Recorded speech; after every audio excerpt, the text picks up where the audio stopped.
দর্শক বন্ধুরা, এই যে বর্তমানে সবকিছুই স্বপ্নের ঠিকানার মতো মনে হয়, কারণ আজকে মরলে কালকে হয় 2 দিন।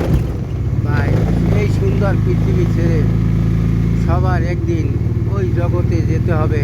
তাই আমি বলছি ভাই, 5 ওয়াক্ত নামাজ জামাতের সহিত আদায় করে আপনার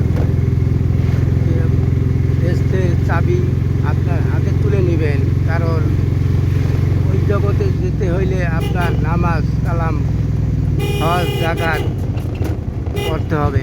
ভাইজান, এইটার দিক বেশি বেশি খেয়াল দিবেন, কারণ মৃত্যুর স্বাদ সবারই একদিন গ্রহণ করতে হবে। তাই ভিডিওর মাধ্যমে আপনাদেরকে বুঝিয়ে দিলাম। ইনশাল্লাহ অবশ্যই বুঝতে পারছেন। শেয়ার করে পাশে থাকবেন। আল্লাহ হাফেজ। বাংলাদেশ। ফেসবুক জিন্দাবাদ। এখন আমি কাঠের পোল আসলাম। এই ভিডিওটা কাছে কাঠের বল।